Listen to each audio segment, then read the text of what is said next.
We know that the Bible is a literal text because it is the inspired word of God, and God cannot be wrong or incorrect. And we also know what science tells us about the age of the earth, which some people say are mutually exclusive, but in truth they aren't. There's nothing in the Bible that says that the earth cannot be older than 6,000 years. And in fact, a careful reading of several passages shows that the Bible does say that the earth is old, and that there was a literal 6-day creation event approximately 6,000 years ago. It's right here in Genesis 1. In the beginning, God created the heaven and the earth. And the earth was without form and void, and darkness was upon the face of the deep. And the Spirit of God moved upon the face of the waters. And God said, "Let there be light," and there was light. This says that God created the earth, and then something happened to it, rendering it void and in darkness.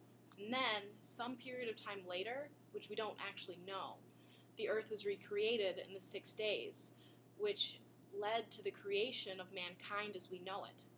There's nothing to suggest that these 3 verses refer to events that happened immediately after one another.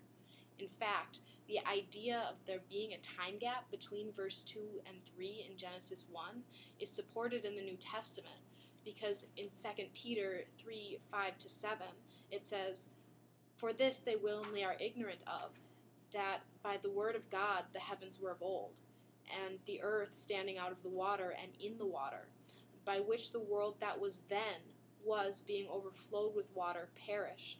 But the heavens and the earth, which are now, by the same word are kept in store, reserved unto the fire against the day of judgment and perdition of ungodly men."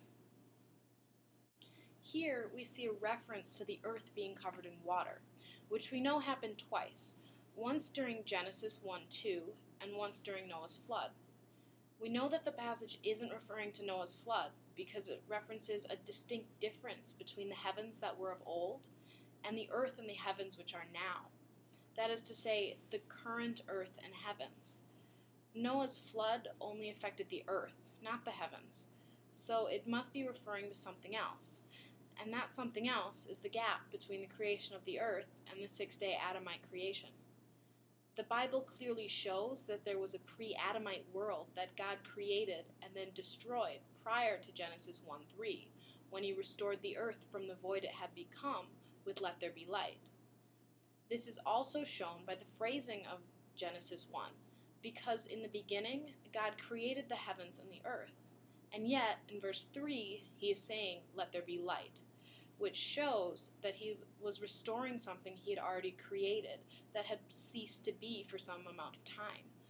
The heavens refers to anything that isn't the earth, and that includes the sun and the stars, which provide light.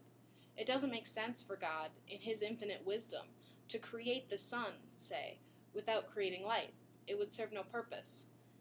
An accurate literal reading shows that he created everything, and then something happened, which forced the world into darkness, which prompted the second creation, and the famous "let there be light."